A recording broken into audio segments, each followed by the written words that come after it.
DW Inside Europe. Hello and welcome. I'm Kate Laycock in Germany. On today's programme. The whole premise of the ICC really is that no one can commit these heinous crimes that humanity has seen over centuries without there being accountability. Impunity will no longer reign, and we believe in a law-based order. Europe, Israel and the ICC, an existential moment for the international rules-based order. Tainted Blood, Britain reckons with a decades-long health cover-up that shattered tens of thousands of lives. And nuclear gamble, Turkey partners up with Russia, China and South Korea. Those stories and more coming up on the programme.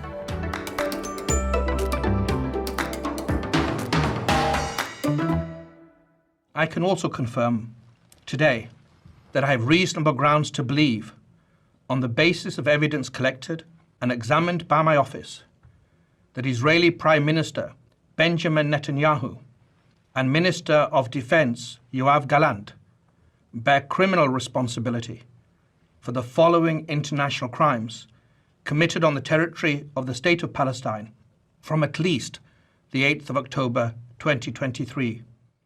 The crimes include starvation of civilians as a method of warfare, willfully causing great suffering, serious injury to body or health or cruel treatment, willful killing or murder, and intentionally directing attacks against a civilian population.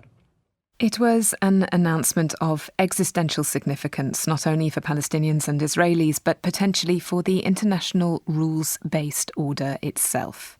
Alongside arrest warrants for Yahya Sinwar and two other Hamas leaders accused of crimes against humanity, including rape, torture and extermination, the prosecutor of the International Criminal Court in The Hague will be seeking arrest warrants for Israeli Prime Minister Benjamin Netanyahu and his defense chief, Yoav Gallant.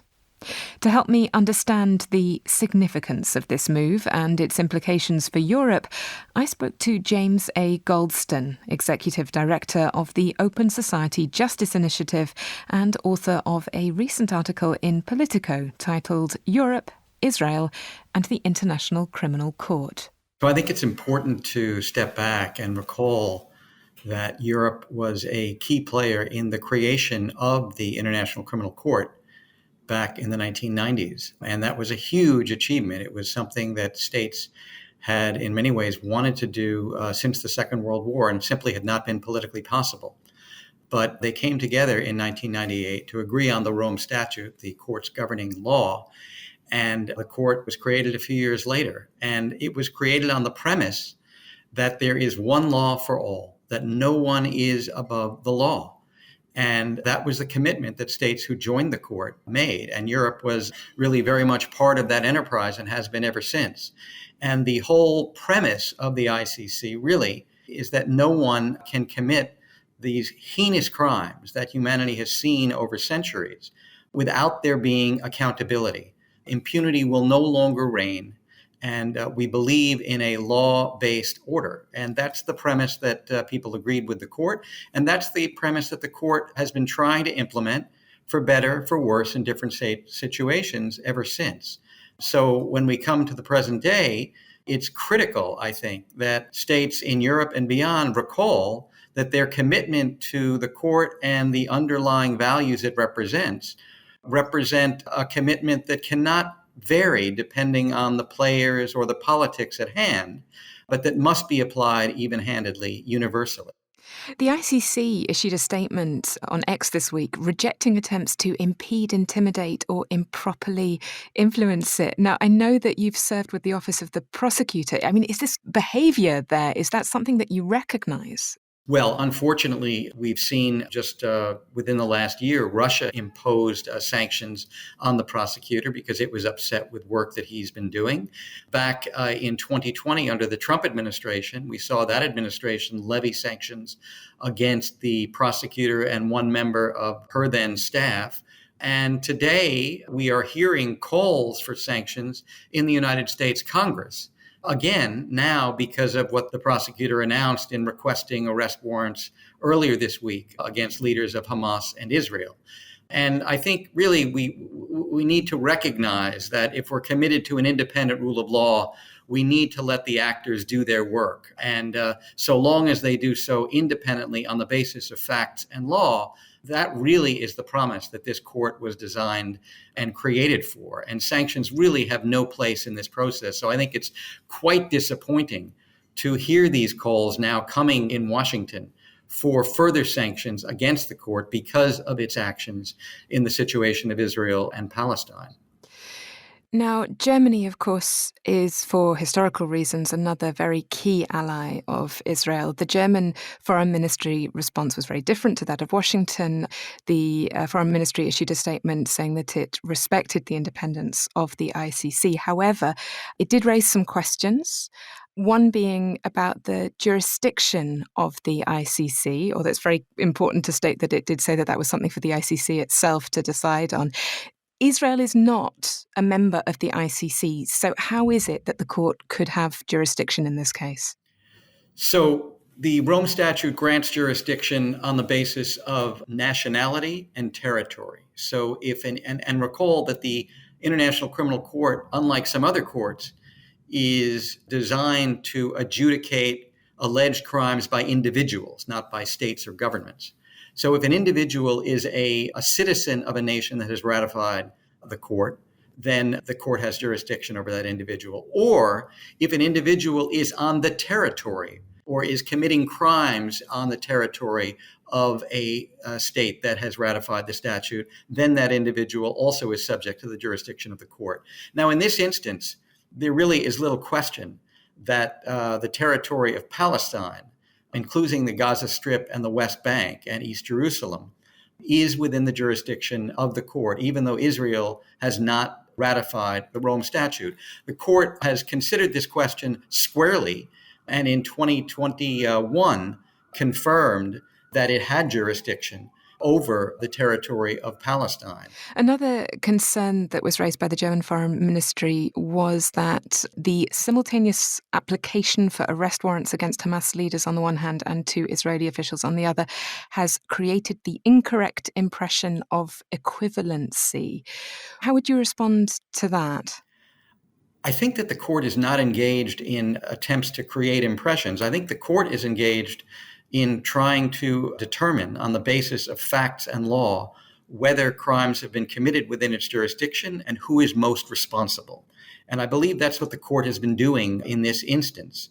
And the fact that it has charged leading figures of both Hamas and Israel simply reflects the fact that the evidence that has been gathered shows, at least to a certain degree, that there is a reasonable suspicion that those individuals are responsible for the crimes that have been charged in the arrest warrant. Now, of course, this is an allegation. The prosecutor has made a request for these warrants, and it's now for the court's pretrial chamber, the judges who compose the pretrial chamber, to consider the supporting evidence, which we haven't seen, and decide whether the warrants should issue. And that should, and I anticipate will be, judges independently assessing the facts and the law very, very carefully. And should those arrest warrants be issued, what obligations do members of the ICC then have? So the 124 member states of the Rome Statute underlying the International Criminal Court have the obligation to cooperate with and support the court's actions, and that includes to execute warrants of arrest of individuals who may be on their territory. So the implications are quite significant. Finally, we began with the historical significance and the origins of the ICC.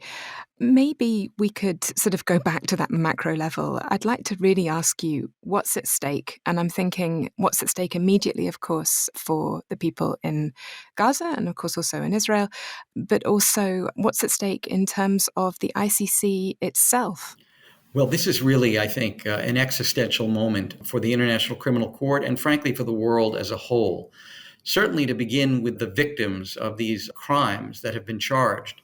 We have all seen on the pages of newspapers and on our various social media feeds for months now the horrific suffering that Israeli victims, that Palestinian victims have suffered as a result of crimes allegedly committed in the course of this conflict.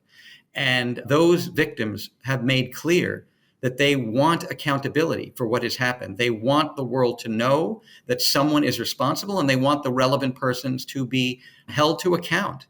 And for the court, this is really a paramount moment of significance in that the court is doing what its statute demands that it do, which is apply the law and the evidence without fear or favor. And if it is unable to fulfill that mission simply because it is coming up against significant political power, then the promise of justice, the promise of accountability that states agreed upon in Rome in 1998 will not have been fulfilled. So I think this really is a moment for states who believe in the principles for which the court stands of basic human justice, must stand up, must defend the court, must remind us all why this court was created and why it is so important that the court be able to fulfill its mission. James A. Goldston, Executive Director of the Open Society Justice Initiative. Thank you so much for talking to me. Thank you. And we'll be linking to James A. Goldston's Politico article in our show notes. To the UK now, and no, not for coverage of the Prime Minister's surprise elections announcement, but for a catalogue of institutional failings which have left some 3,000 people and counting dead and over 30,000 infected with life-shattering diseases. Worse than that, so many of those deaths could have been prevented had it not been for a chilling cover-up spanning both the National Health Service and successive governments. No wonder that Britain's Prime Minister Rishi Sunak greeted the publication of the long-awaited report into the UK's Tainted Blood scandal as a day of shame for the country. So, how did the biggest treatment disaster in British history come to happen, and why have its victims had to wait so long and fight so hard for recognition, let alone justice? We asked London-based journalist Willem Marx to explain it for us. Over several decades, successive British governments sought to deny a problem existed, then played down its scale before eventually accepting the grim, deadly reality. That acceptance was forced this week when a long-running public investigation released its final report based on 5,000 interviews and 100,000 documents. It found doctors and civil servants inside the UK's National Health Service had knowingly exposed patients to risk for more than 20 years, providing blood products or transfusions that were contaminated with HIV or hepatitis. In families across the UK, people, adults and children, were treated in hospital and at home with blood and blood products, and that NHS treatment resulted in over 30,000 people being infected with viruses which were life-shattering. That's the chair of the investigation, Sir Brian Langstaff, speaking to some of the victims. He said Britain's health system had quite simply not put patients first. The harm that was done to people cannot adequately be put into words. But parents watched their children suffer and in many cases die. Children witnessed the decline and the death of one, sometimes both, parents, and their lives were irrevocably altered as a result. This disaster was not an accident. Langstaff also said the country's leaders should take responsibility. That same day, Prime Minister Rishi Sunak appeared in Parliament. I now call the Prime Minister, Rishi Sunak, to apologise. Today I want to speak directly to the victims and their families, some of whom are with us in the gallery. I want to make a wholehearted and unequivocal apology for this terrible injustice. He acknowledged the scale of this systematic failure. This is a day of shame for the British state. Today's report shows a decades-long moral failure at the heart of our national life.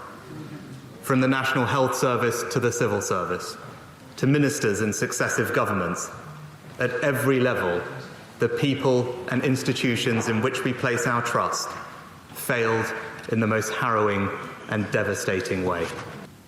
The country's Paymaster General, John Glenn, told Parliament a compensation programme or scheme would start paying victims and their families interim amounts within 3 months, with final personal settlements likely to run into the millions. If you have been directly or indirectly infected by NHS blood, blood products, or tissue contaminated with HIV or hepatitis C, or have developed a chronic infection from blood contaminated with hepatitis B, you will be eligible to claim compensation under the scheme.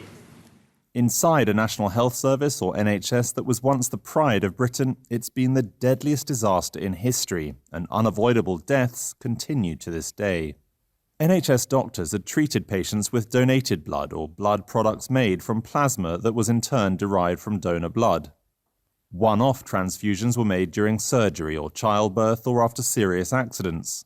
More regular transfusions were made to patients with haemophilia, a condition in which a person's blood struggles to clot naturally. The plasma was often sourced overseas, particularly from the United States, and populations of paid blood donors that included prisoners. Those giving blood often had a higher than average rate of infectious diseases like HIV or hepatitis C, which can severely damage the liver. More than 1,000 haemophilia patients ultimately contracted HIV, almost a third of them children.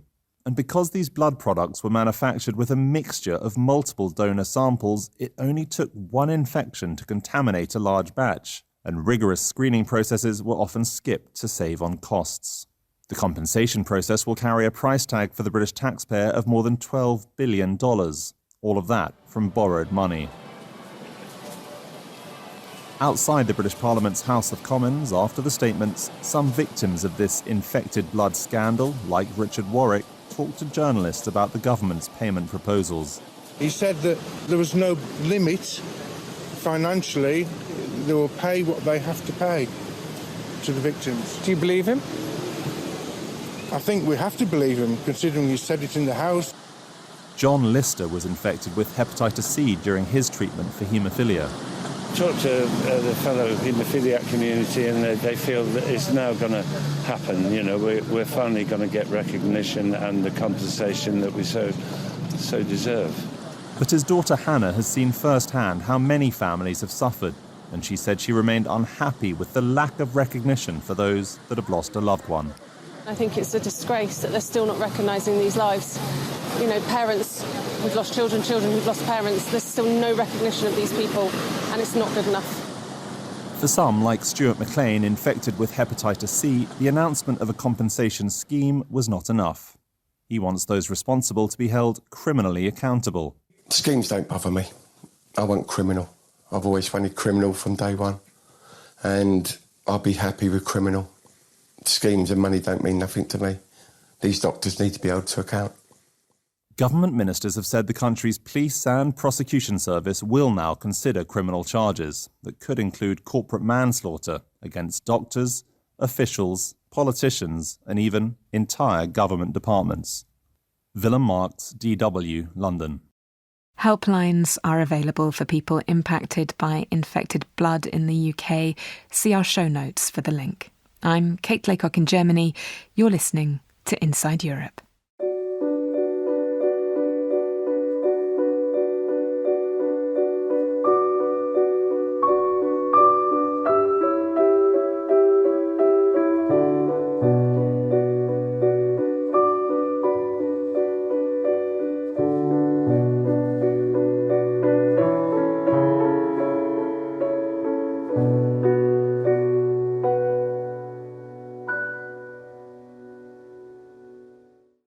Nuclear deal with Russia, anyone? Under current conditions, most world leaders would balk at the prospect, but not Turkey's Recep Tayyip Erdogan. Alongside Russia, Turkey says it's also in talks with China and South Korea to build 2 new nuclear power stations. A previously commissioned Russian-built reactor is due to come online later this year. Ankara's deepening of Russian energy ties comes as Turkey's Western allies seek to isolate Vladimir Putin and his regime. But, as Dorian Jones reports from Istanbul, questions are growing on not only the financial, but also the political cost of going nuclear with Moscow.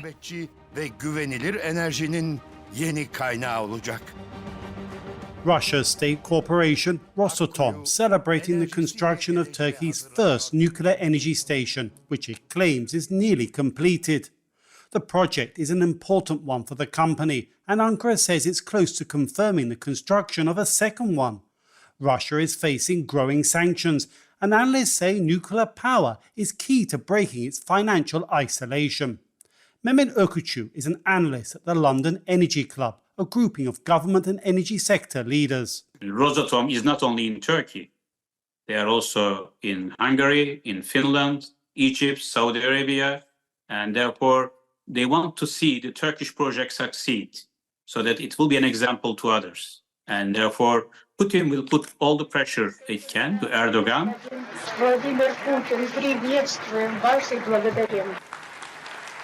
Last year, Turkish President Recep Tayyip Erdogan and his Russian counterpart, Vladimir Putin, participated in a ceremony which saw the loading of nuclear fuel into the first power unit at the site. Putin said the project is an important symbol of the deepening relationship between the two leaders. We're convinced that the close cooperation and partnership between Russia and Turkey is mutually beneficial. It satisfies the fundamental interests of our country's people and benefits regional and international security. Analysts say with Ankara determined to reduce its dependence on imported energy, it had little choice but to turn to Russia, given it was the only country ready to finance the $20 billion project. Mithat Rende, a former Turkish ambassador to Qatar, is an energy consultant. The problem is the West is not prepared to bring finance to Turkey. We would be more than happy to let, of course, Japanese and European or American companies to build and assist in building the Turkish energy infrastructure, including the nuclear, but they are not prepared to bring to finance such major projects. However, experts are questioning the wisdom of increasing Turkey's already heavy dependency on Russian energy. Mehmet Ökücü at the London Energy Club. Turkey depends heavily on Russia for natural gas, somehow in also crude oil, coal, and other petrochemical products. And politically also, there is so much cozy relationship. And repeating the same dependence on Russia for nuclear power plants is not a good idea. Because today you might be friendly with Putin. God knows what might happen down the road 2 years, 3 years later. However, Ankara is also in talks with China and South Korea about building a third reactor. Analysts say such a project would fit well with Beijing's new strategy towards large infrastructure projects. Çağdaş Üngör is a professor of political science at Istanbul's Marmara University. In most recent years, we have seen China becoming more interested in green policies and smart investments, because there has been lots of criticism with regard to the inefficient, unproductive kind of investments, the actual physical infrastructure projects. And now I think the changed strategy is to invest in green energy. And if it happens, it's going to be one of the most important Chinese investments, not only in Turkey, I think also in the region. But analysts warn that Turkey's Western allies will be uneasy at these developments. There's increasing concern in the West about the growing ties between Russia and China. And Ankara is committing itself to vast energy projects involving long-term commitments to both countries. Dorian Jones, DW, Istanbul. Just time for a quick reminder of our feedback address, insideeurope@dw.com. Drop us a line with your comments and ideas for future shows. We really do take feedback on board and always enjoy hearing from you. This is Inside Europe, and I'm Kate Laycock in Germany.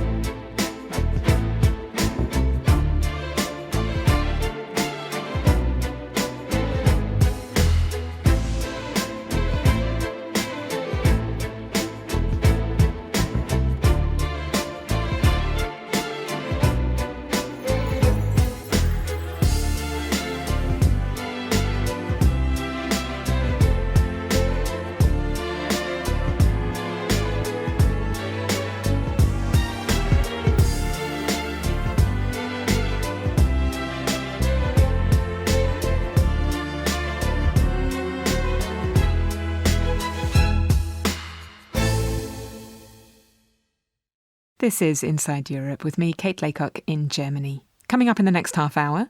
After the abortion rights were taken away in US, we decided to protect them on European level because we don't want to lose them if we got like far-right government in Europe. My voice, my choice. The race is on to shore up European reproductive rights. The Witness. Why is a Russian propaganda film being screened in Italy? Lety Camp. Czechia remembers Roma victims of the Holocaust.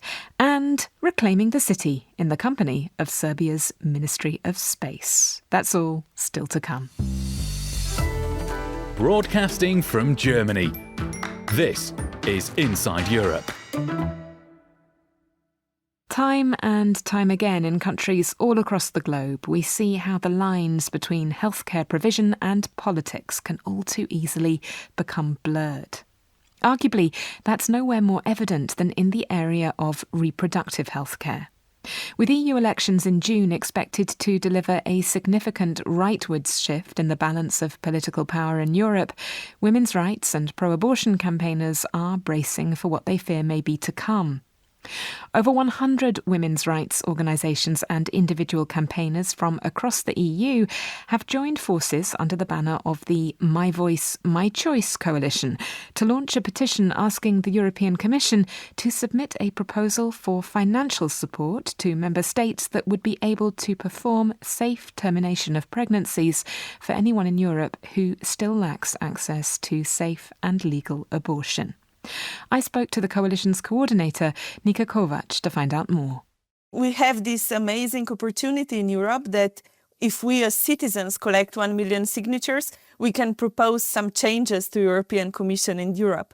And after the abortion rights were taken away in US, we decided to protect them on European level because we don't want to lose them if we got like far-right government in Europe. So what we basically did is that we wrote our own proposal, which is basically demanding free and accessible abortion throughout Europe. So we need to collect 1 million signatures for this, and we have now 300,000 of them. And then we will propose to European Union to accept that kind of a change. So this is preemptive action in anticipation of a rightwards shift, which is being widely predicted by experts following the June European parliamentary elections. And there's a sort of a time slip that you're targeting, because in terms of the EU Commission, which is the executive arm of the EU, that is a term that actually goes on until October. So we are going to have this situation where in a couple of weeks' time we will know the results of the parliamentary elections, but we will still have the former commission still sitting. Yes. And for us, it is really important to collect those signatures fast because of different reasons. The first reason is that we would like to show that there is an interest in Europe for this topic. The public opinion polls are showing that in most of the European countries, there is more than 70% of support for abortion. This is a common value, and they are trying to convince us that this is something which is dividing. It is not. The second reason why we want to collect the signatures really fast is because we still want to elect the people who are going to European institutions who will be supporting our program, who will be supporting our idea, because we basically need them to vote for it. And yes, as you said, till October, there is the European Commission, but actually we would like to collect everything in next 3 weeks. Right, okay. Listen, I mean, Nika, I know that a large part of your work is based around gathering stories, effectively, from women who are impacted by this issue. I'm wondering, what are you hearing, and are you finding that there are particular patterns emerging on a country-to-country basis in terms of women's experience of this issue? Yeah, there is 20 million women in Europe who do not have access to safe and accessible abortion. And stories from them are really, really different. For example, in Poland, I was really moved by stories of families of women who were killed in Polish hospitals.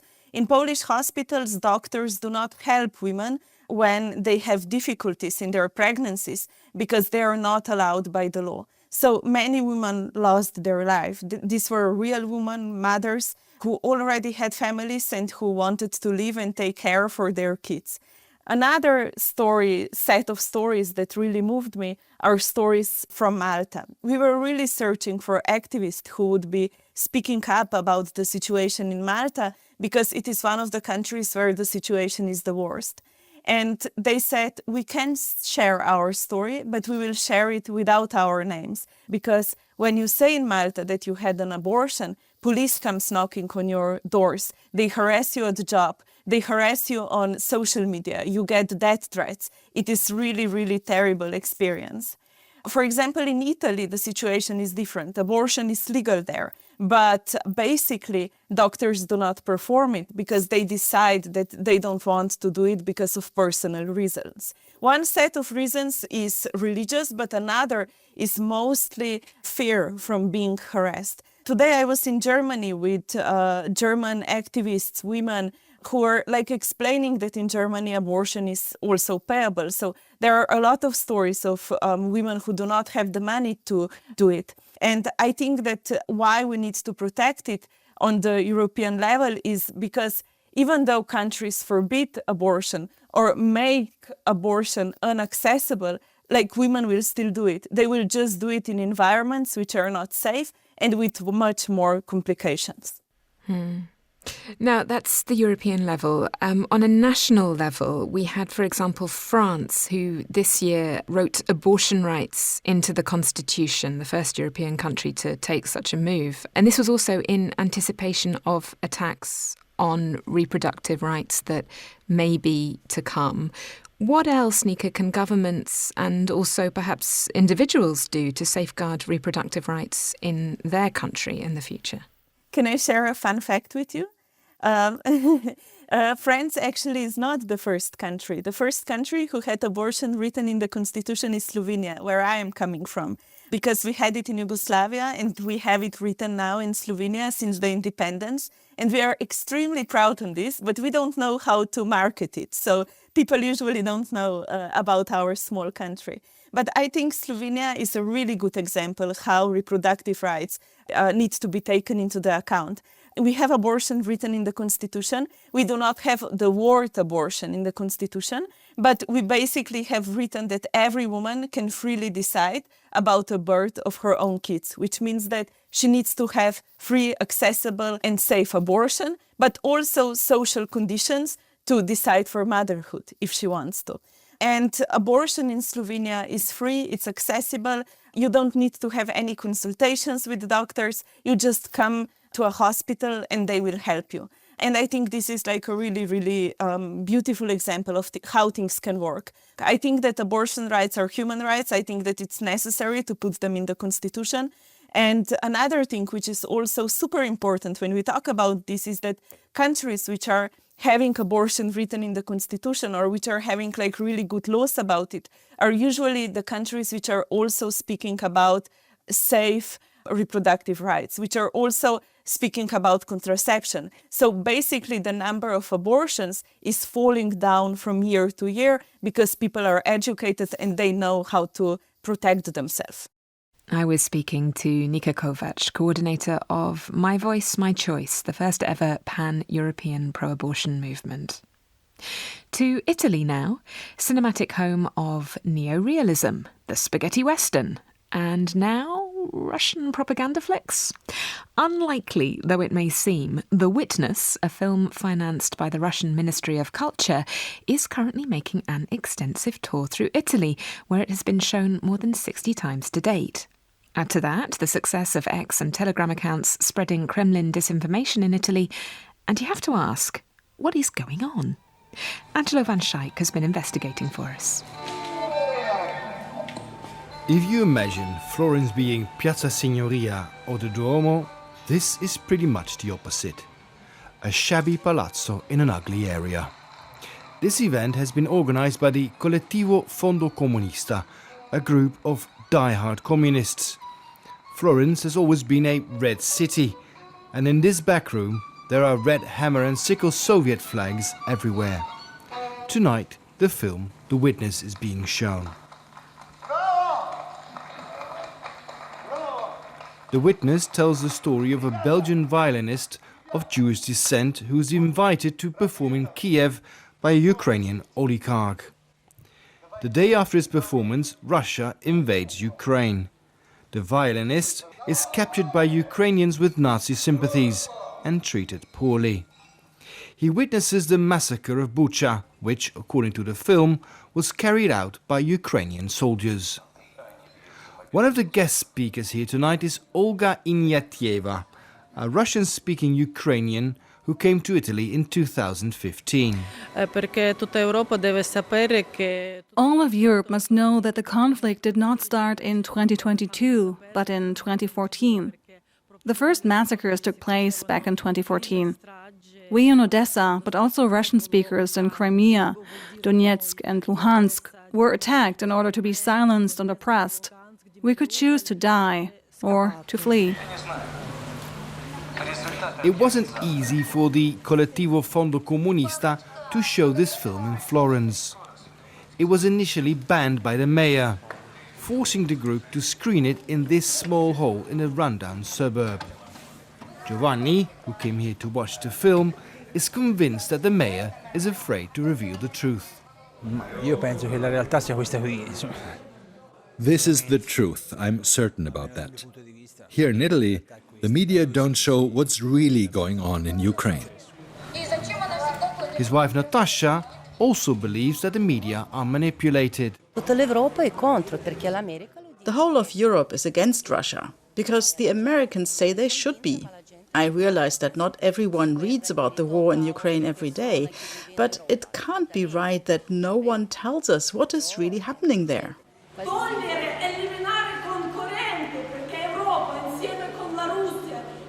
Guest speaker Olga Ignatieva talks about her experiences in her home city of Odessa, with what she consistently refers to as Nazi or fascist Ukrainians. Her speech is peppered with anti-Western and anti-American sentiments.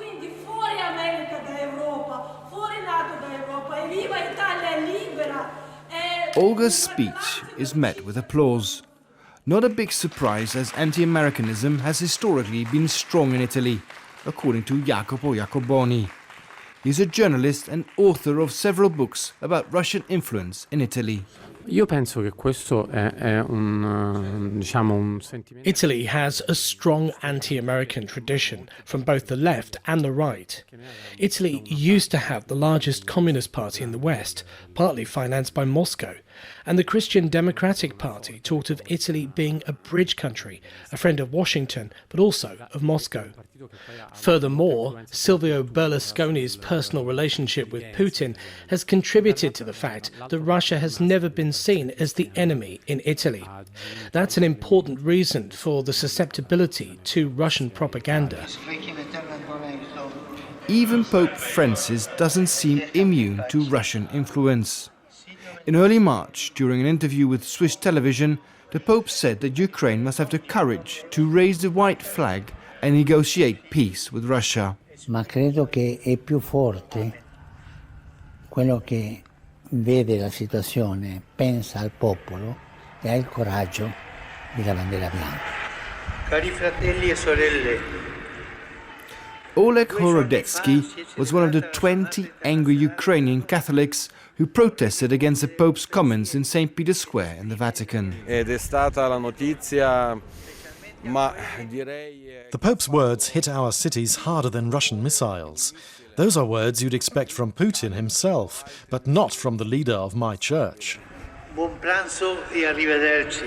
But journalist Giacoboni is not surprised by the Pope's words.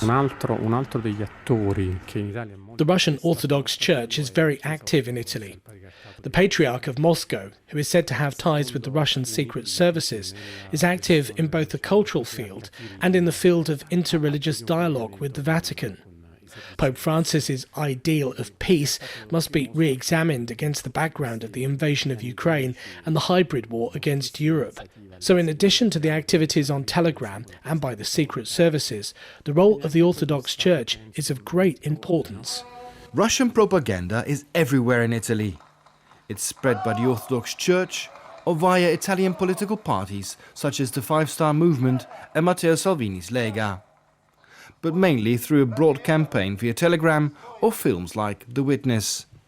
and it seems to be quite successful as well. A growing number of Italians are now against sending weapons to Ukraine, even among voters of the Social Democratic Party, which is traditionally a pro-EU and pro-NATO party. If that trend continues and more politicians jump on the bandwagon, it could impact how people vote in the upcoming European elections. Angelo van Schaik, DW, Florence. There we are again, those EU elections. Just 2 weeks to go now, so do make sure that you're subscribed to our podcast so that you can follow it all. That'll be Here With Me, Kate Laycock, on Inside Europe.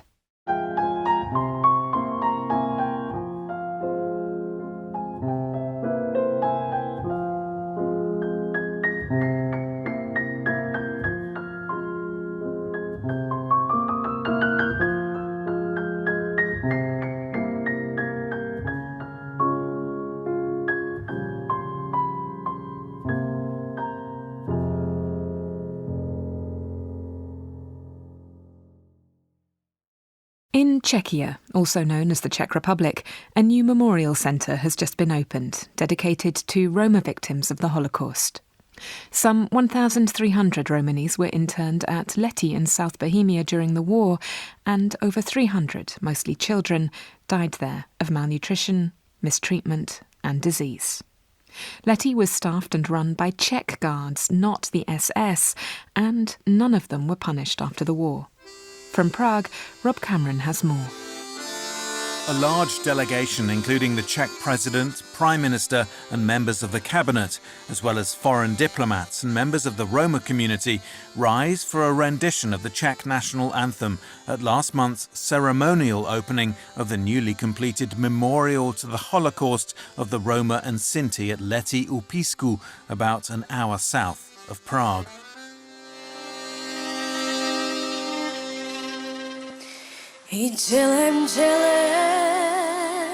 It was followed by the anthem of the Roma people to remember the 1,294 inmates who were interned at Lety and the 335, mostly children, who perished here in appalling conditions.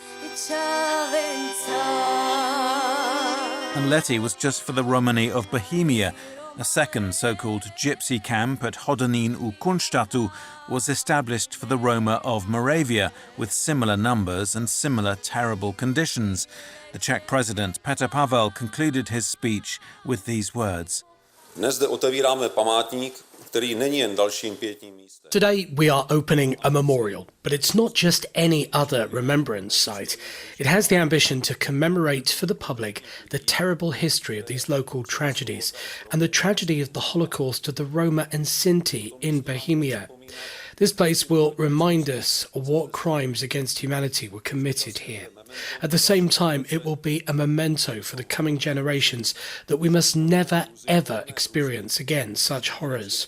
It will remind us that it is necessary to protect basic human values always, everywhere, and without exception.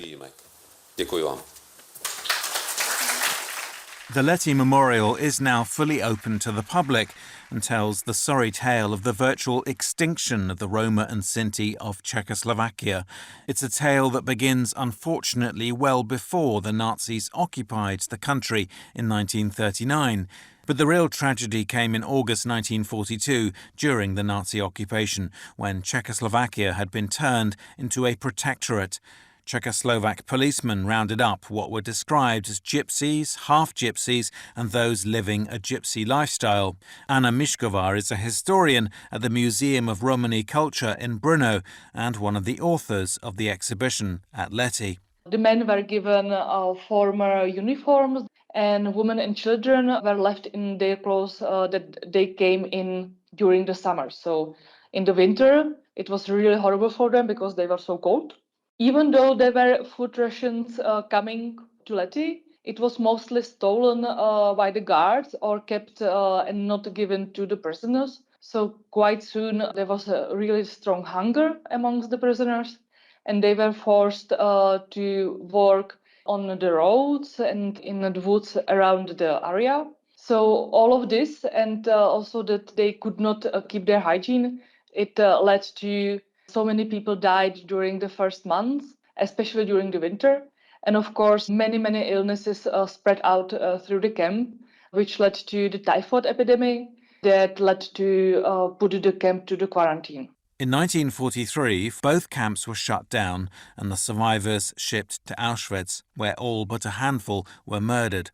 Anna Mišková says the Czechoslovak authorities were under no illusions as to what lay in store for their Roma fellow citizens. The guards even joked about it, she said.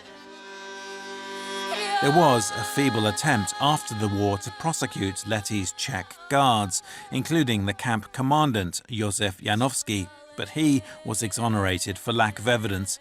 In the 1970s, the communist authorities built an industrial pig farm on the site, a facility that took 3 decades of campaigning after the fall of communism to remove, finally being demolished in 2022. Czech officials admit this was way too late, but at least the site is now home to a fitting memorial to so much suffering. For DW, this is Rob Cameron in Prague.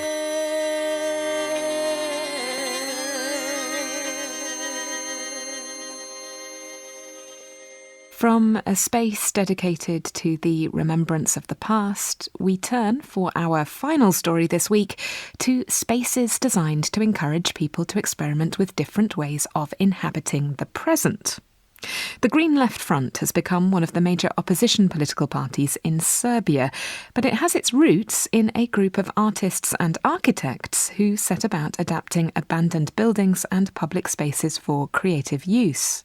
They're called Ministry of Space, and after years of being diverted by protests and politics, they're now reconnecting with their original mission. Our correspondent, Guy Delorne, met up with one of the founders in Serbia's capital, Belgrade. This was a project called Inex Film. It transformed an abandoned building in Belgrade into a centre for creative people who had ideas and talent, but little money and nowhere to work. And it was the first major project of an organisation called Ministry of Space. Despite their name, they had nothing to do with the government, or indeed exploring the stars.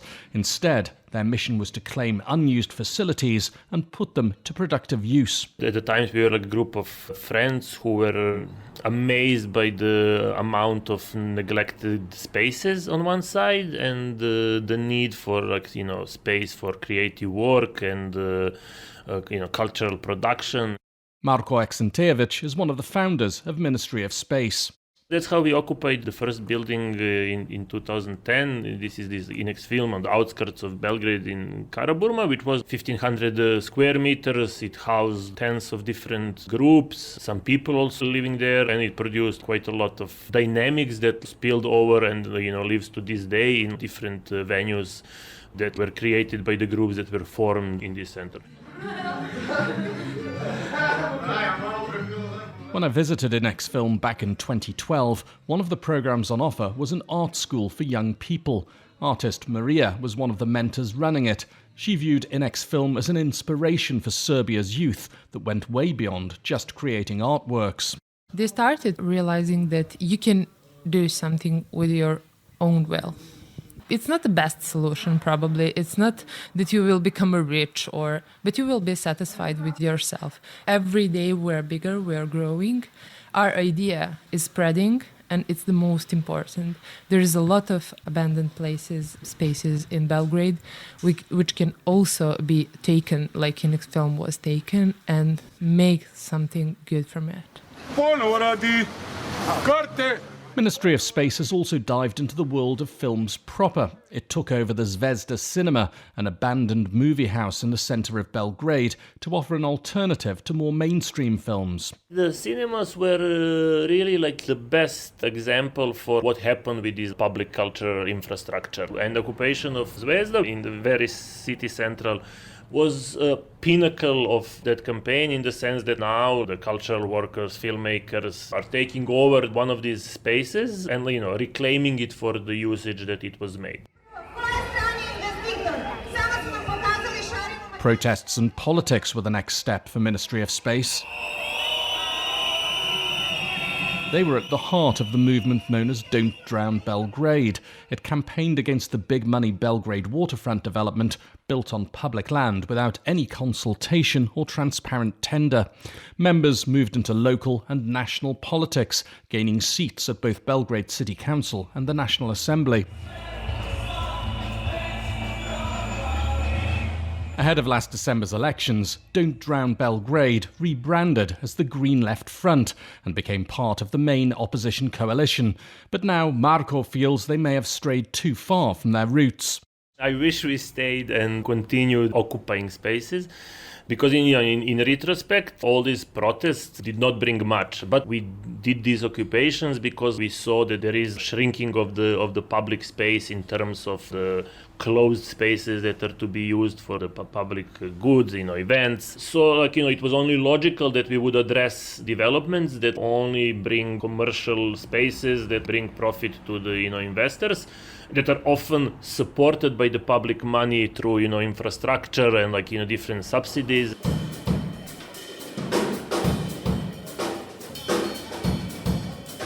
So while the Green Left Front continues, Ministry of Space is going back to the start. Its street gallery project for local artists is still going strong in the display cases behind a burnt-out Belgrade cinema, and the fortnightly openings are big social events. Now the founders are in or approaching their 40s, they're keen to bring in new blood. There is a need to, mobilize new generations disgusted by party politics in Serbia, to get them excited about hands-on reclaiming city kind of actions. And the next big issue on the agenda is housing. For Marko and his movement, it's a case of watch this space. Guy Delorne, DW, Belgrade.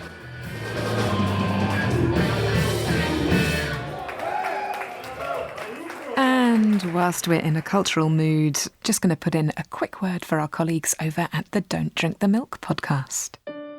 Don't Drink the Milk. Weird name for a podcast, right? But it will all make sense, I promise. And no, it's not a podcast about milk. If you like historical intrigue, a bit of culture, and a sprinkling of controversy, this one's for you. The arguments of homeopathy are based on sand, and the sand was pouring through my fingers. I'm Rachel Stewart, and for this new podcast from DW, I'm travelling around Europe, tracing the backstories of objects, ideas, and movements that you know well. But maybe you never really stopped to think how these things got to you. Condoms are known as French letters in the 19th century. Syphilis is the French disease, but in France it's the Italian disease. Join us to follow the strange journeys of these everyday things and see how they change shape as they're exported through time and around the world, by force, by chance, or by choice. No need to pack your bags. Just subscribe to Don't Drink the Milk wherever you listen to podcasts. Now, I feel a quiz coming on.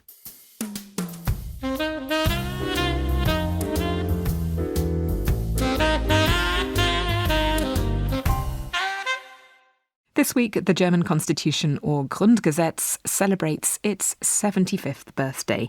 What we want to know is, where was this historic document signed? Was it in Berlin, Bonn, or Weimar? Head over to Spotify to take part in the poll.